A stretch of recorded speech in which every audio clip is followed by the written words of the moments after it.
Today, it's going to become yellow. Well, at least a tiny little bit. Hi there, this is Luisa Heinzel, and I would like to show you how I made this set of 3 cards using some easy stamping techniques and mixing some different styles.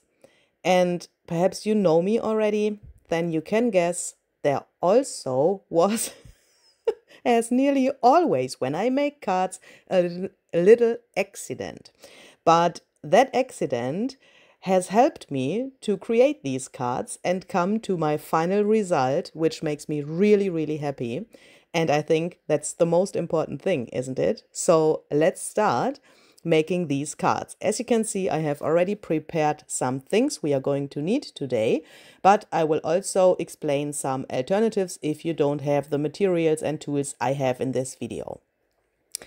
I start with this stamp set, French Garden by Stampers Anonymous and Tim Holtz. This is from the newest release, and I really, really love these flowers. They are so big that you can use them as a focal point on your card, or my cards are going to become like, cards. You can also make some journaling cards, or you can make a junk journal spread with these flowers as a focal point. So that's what I'm trying to say. If you are not a card maker, I am not a card maker as well. I'm a junk journaler normally, but what I'm trying to say is you can use these as focal points as they are, and that is really, really cool.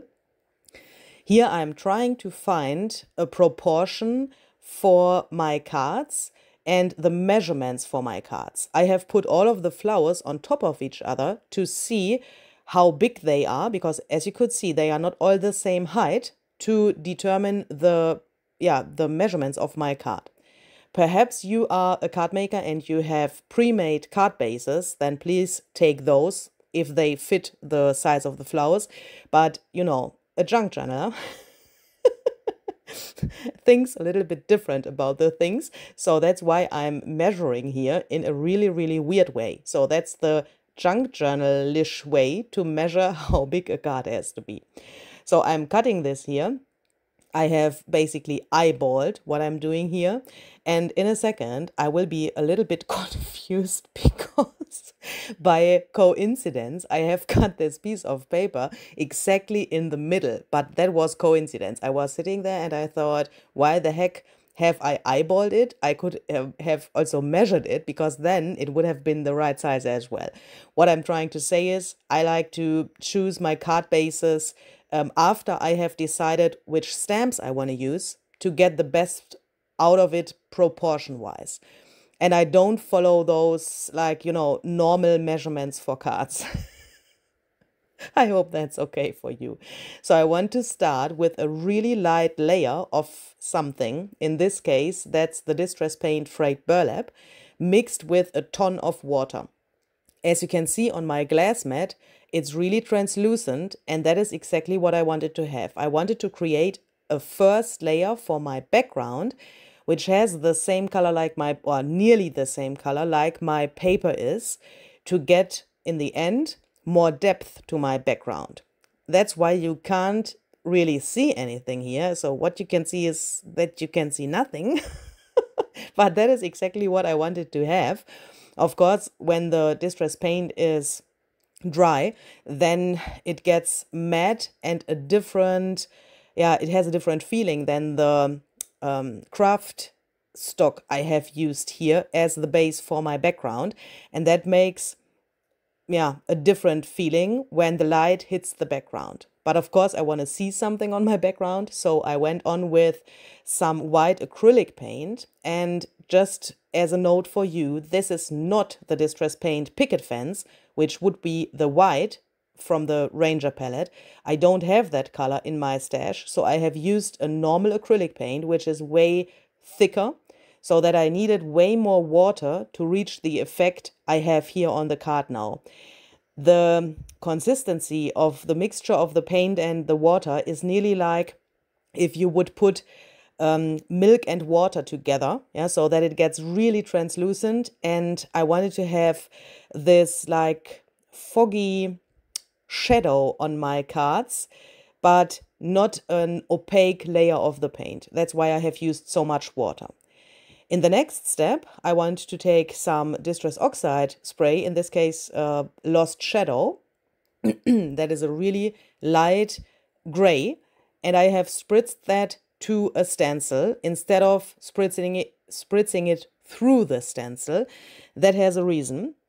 But another thing I want to mention is, if you're new to the distress sprays, spray stains or oxide sprays, make sure that you clean your work area before you go on, as you can see, and that's why I left that here in the video while I edited this video footage.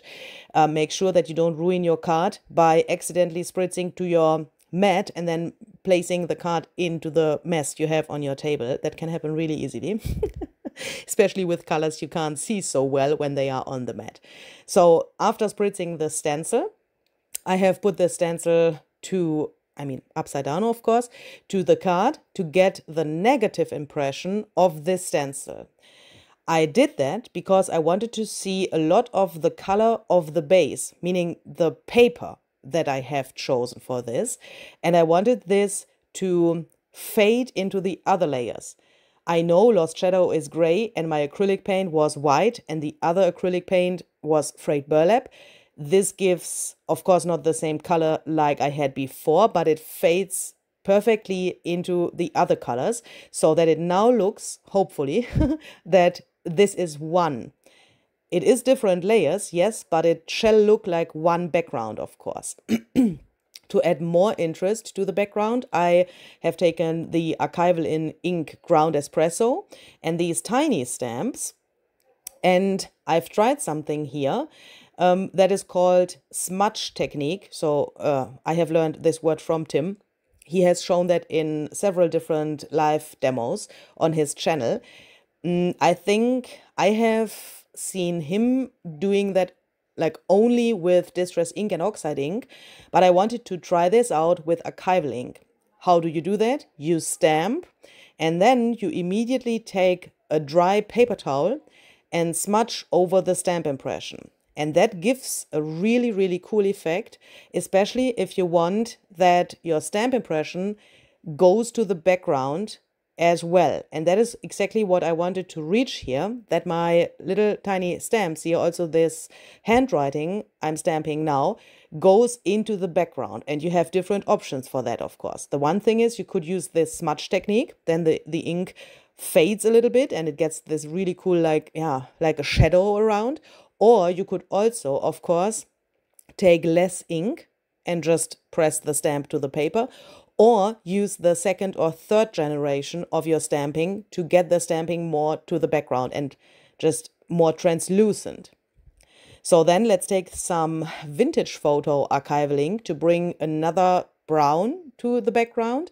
Here I'm still in this, grungy mode of making a background, but I wanted to have this also really backgroundish. That's why I'm using the second and third impression of my, generation of the stamp impression here as well. As you can see, I have a little scrap paper there laying on the side so that I go with my stamp into the ink pad and then I press the stamp to the scrap paper to get rid of some of the ink, and then I press it to the background so that this also gets really, really backgroundish.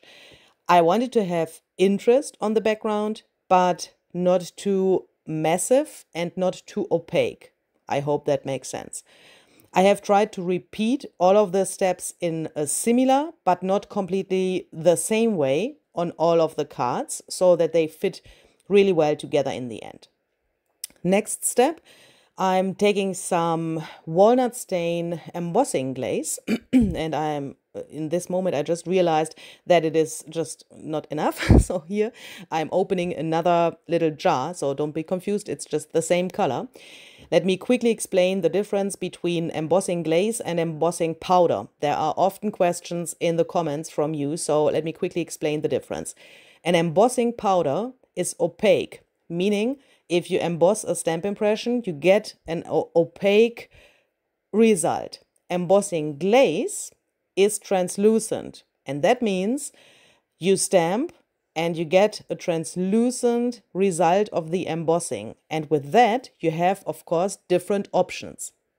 You could now take embossing ink to stamp, in my case here, those leaves, and then emboss them with the glaze. Then you would get walnut stain, the walnut stain color of the glaze onto your craftstock paper, and you would get a mixture of the color of the craftstock and walnut stain if you stamp with embossing ink. If you do it like I'm doing it here, I just test it here on this paper. I'm stamping with Vintage Photo archival ink, and that means I will get a mix of the colors Vintage Photo and walnut stain, Vintage Photo from the ink and walnut stain from the glaze, because the glaze is translucent and I will see the Vintage Photo through it, but mixed for my eye, yeah, with walnut stain from the glaze. Do you know what I mean? And I did this little test stamping here on my scrap paper because I wanted to see if this impression is too extremely. In this moment, I was trying to decide how much those leaves connect the background with the flowers I will stamp in a second.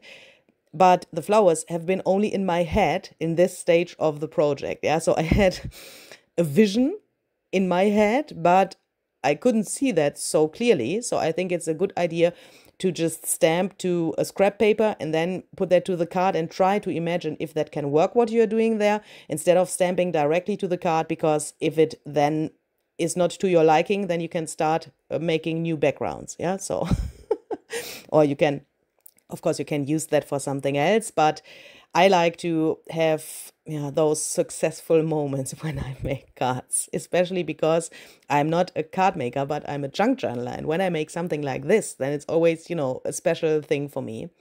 So here I had to use a little brush to remove some of the embossing glaze that was sticking to the other parts of my card. That happened because my oxide spray was obviously a little bit warm from drying it. Little tip, leave your backgrounds after drying them with your heat tool for a while so that they are completely cold. Even, and that is my experience, even if the mediums are completely dry, it can happen that from the heat of the embossing tool, your heat tool, makes this, here in this case it was the stenciled pattern, which was a little bit warm and with that a little bit sticky. To avoid this step with this little brush to remove the embossing powder, just let the card cool down and then that will not happen.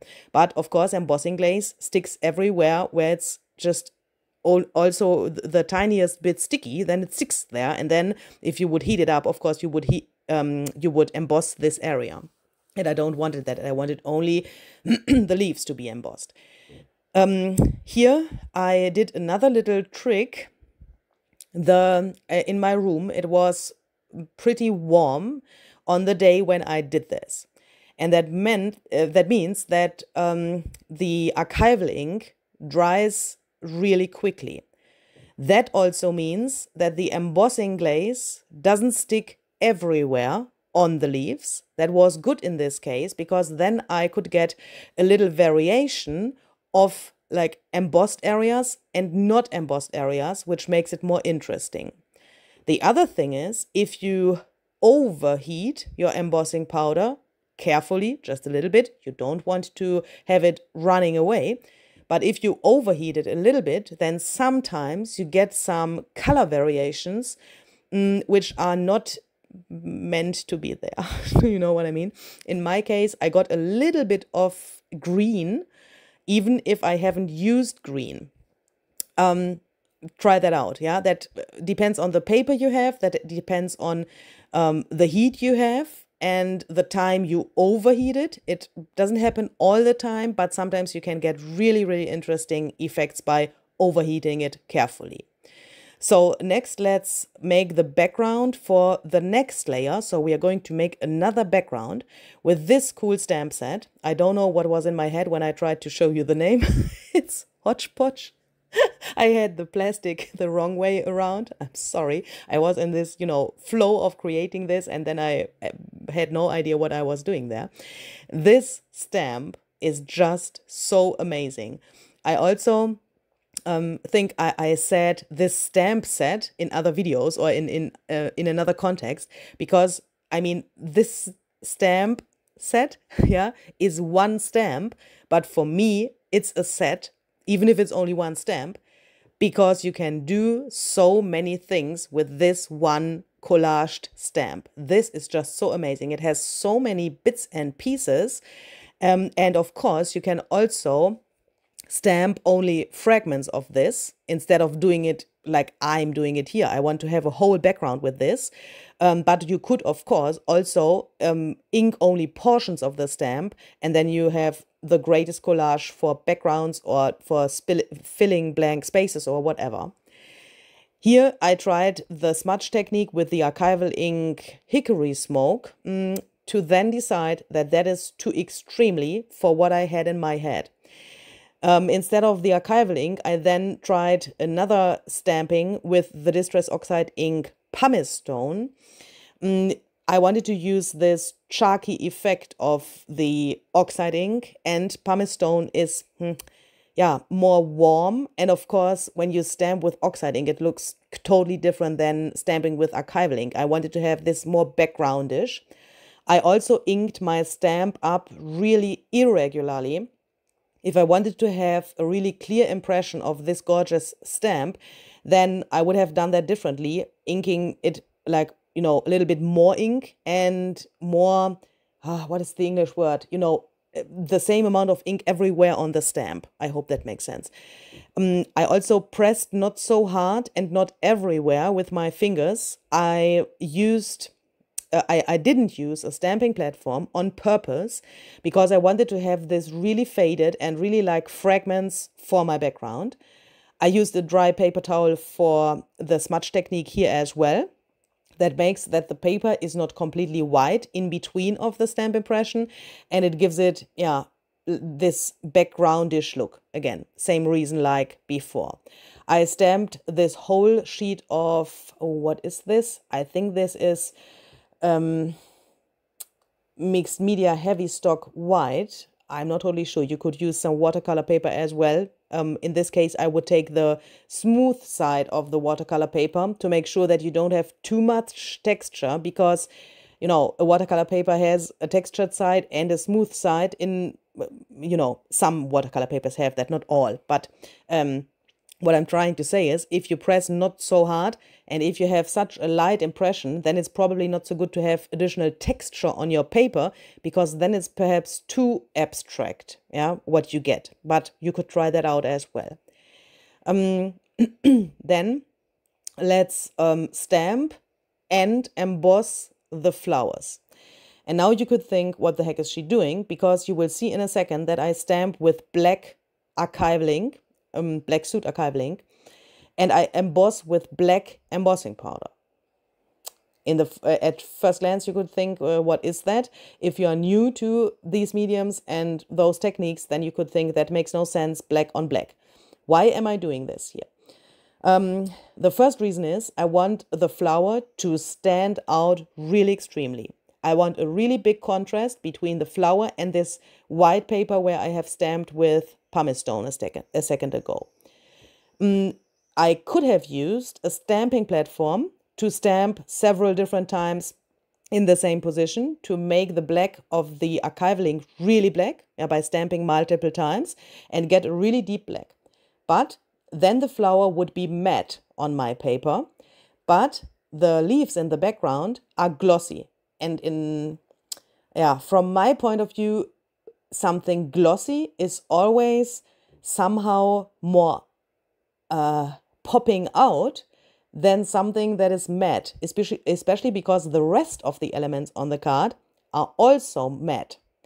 Only the leaves are glossy here in this stage. And I thought if I have another glossy element, which is darker than the background and has this contrast with the white, then I get a connection to the leaves, so that the leaves then, because of the glossiness, look like they belong to the flower, even if they have a different color.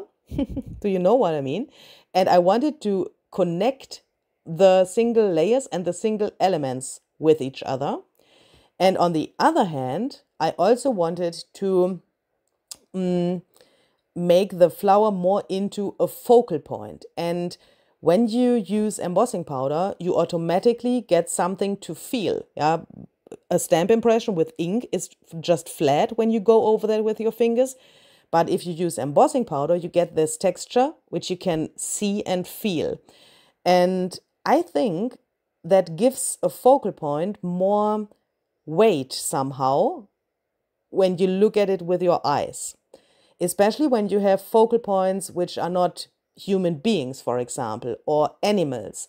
A flower is something living as well, of course, and it is beautiful, and it is, it can be the same great focal point like a human being, for example, or a butterfly, of course, yeah, don't get me wrong. But to give the flower more attention, I think it's great when it has texture, and especially with these stamps, of course, that's great. If you don't have embossing powder, you could, of course, also stamp multiple times and make this really black to get the contrast.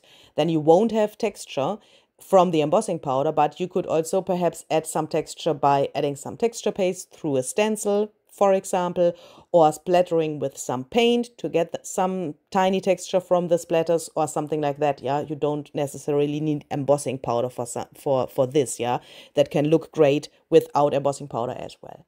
So as you can see, I have tried to melt the powder from the bottom of the paper, not bottom, from the other side of the paper and from the top. In the first second, I thought the ink is not so sticky like embossing ink would be. So I thought I heat it from the other side of the paper so that the powder can't fly away. That's the reason why I took my heat tool and heated it up from the other side. But then I tried it from the top and it worked as well. So it was sticky enough to do that. But you can try that out. If your powder flies away, then just put the heat tool to the other side of the paper, and then, nothing can fly away. That's just a little trick. So now I'm going to cut out these flowers. I think that was not a sentence, but you can see what I'm doing here.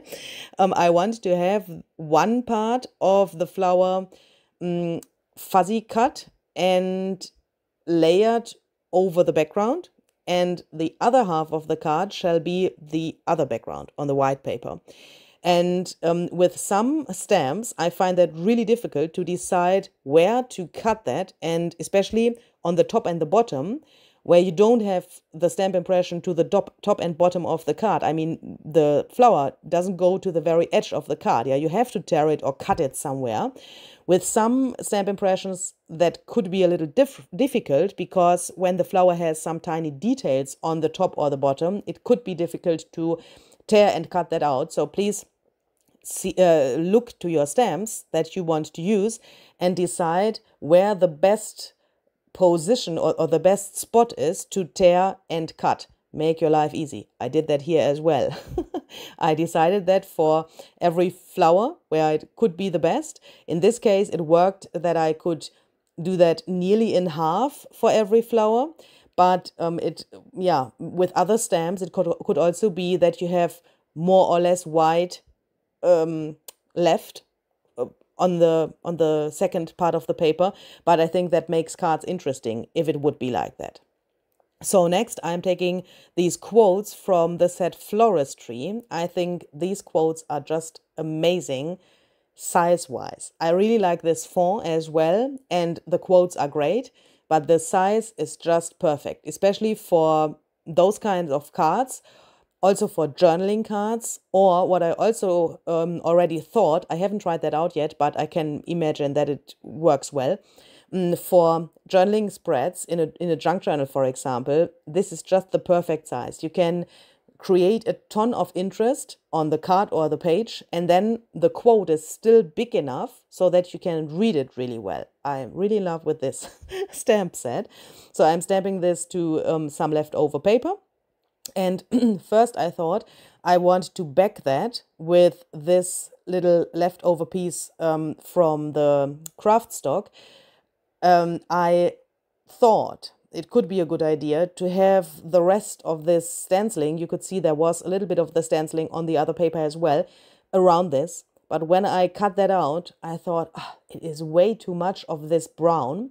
So now I'm cutting this a little smaller so that I'm left with just the tiniest bit of this brown frame. That adds to the interest of the card as well if you have more layers. Yeah, I like to back my quotes with something else. In this case, it's a little sad because you can only see the tiniest bits of the stenciling, but yeah, it's a tiny little bit. It's a tiny little detail to a handmade card, isn't it? And I find that really important, especially when I make these cards to give them to friends or whoever gets them. I find it really important that the person who receives the card can see that it's handmade. So now I'm taking some tiny stamps with some numbers and some other interesting things and this tape from Ideology. But I want to try something here with the leftovers of the tape because I have used some of the strips here for some other projects, for some other cards, for some Ideology projects, and so on. And then I realized when you peel off the tape from this sheet, you are left with these frames because obviously when these tape sheets are produced, the print is bigger than what's cut out. So what you peel off from the sheet, the actual tape, is smaller than what you can see there. And you always have these little frames left. And I thought, if a junk journaler makes a card, yeah, then we don't throw away these little pieces, but we try to make something cool out of them. So I thought, why don't I use this little frame here, or more of these frames? But in this case, this one here, I tested it directly on the card. I'm a little bit stupid because, you know, if that doesn't look good, what to do then? But in the end, I was really satisfied with this. Besides the little accident, which is happening in a second, but you will see that. So I stamped these little numbers and these little interesting things into this frame so that it looks like there's a little label. In a second, I will take some oxide ink pumice stone mixed with some water and paint this inner part of this little label so that it really looks like a label and that this, inner part is not the same color like the background, so that it looks like it is a whole piece of little tape. That worked really, really well. If you want to do the same thing here and you also have this tape by Ideology, then the trick is to cut the little shape out and then go with your fingernail from the inside of this shape under the frame and then peel it off. If you try it there where you have cut it, then it will probably wreck your nerves because it's not so easy to get that off from this plastic sheet. But if you do that from the inside there where the original tape was, then it's pretty easy. So here you can see the accident. I was like freaking out when that happened. As you can hear, I'm making a voiceover over my video footage. So when I did this, I haven't talked because I had to concentrate what I'm doing there. I mean, I'm making cards here. I can't talk while I'm doing that. Or in the most cases, I can't talk. So I'm doing the voiceover now. And I can remember this moment when that happened so well because I thought, oh my goodness, I'm a little bit tired. I want these cards to be finished. I want a nice result. And I just want to be happy. And in that moment, when I pressed the stamp too hard, that is why this accident happened, I was like, what the heck? What the heck is this? And you see there, it says number 13. And I was like, why is this happening with this stamp, 13? 13 for me, normally, is a lucky number. But in that case, it was not. So here you can see me painting these little guys while my brain was spinning around to find an idea how to solve this problem, to somehow use this accident for making something out of it, making somehow the best out of it. And when I look at this video footage now and I have a little distance, I mean, I recorded this and now it's a few days later when I speak this voiceover, I again realize how important happy accidents are, because my cards would have been finished after this step with the stamping and then painting these inner parts of the little frames there. I think I would have made some splatters and a backing for the card, and then I would have been done. But here, with trying to solve this problem and to making the best out of this happy accident, I got something that is really uniquely me somehow. It turned out different than it was in my head before I started creating this, and especially before the accident happened. But that also made that I learned something, and that I again had this feeling, I can do this and I can make the best out of this, and I can make it happen that I am satisfied in the end. And that is the most important thing when you, no matter what you create, when you create something, that you are satisfied in the end. No one else has to like your cards, you have to like them. So I took some white acrylic paint, this time the pure acrylic paint, not mixed with water or something, and I tried to get that to my brayer only on the very edge to have the possibility to control this better where I put this paint. I added that here and there, also a little thicker in some spots to give it a little texture. You know, when acrylic paint dries, where it's thicker, then you have this little like texture. And then I additionally attached a tiny bit of lace there where this little ink accident was, because the acrylic paint didn't cover that up completely. But that is also something I think I would not have added lace to my cards without this accident. But this makes it somehow even more interesting. It not only gives it another layer, with this lace, but it also adds to those tiny details that, make such a card unique, and that you can see, oh, this is handmade. Someone has cut this lace and put it there with a stapler, and, that makes it way more personal somehow also. So then I decided that I want to connect this yellow orangey color from those tapes with the background as well. It was like too much popping out in that stage, but with these splatters I not only had like a color on my card, I mean, brown is a color as well, but do you know what I mean? A popping color. But I also had the feeling that the flowers came to life a little bit more, because when you stamp a flower in black and white, then it's black and white. Have you seen a black and white flower in nature? Probably not. And with those splatters, that is a difference then.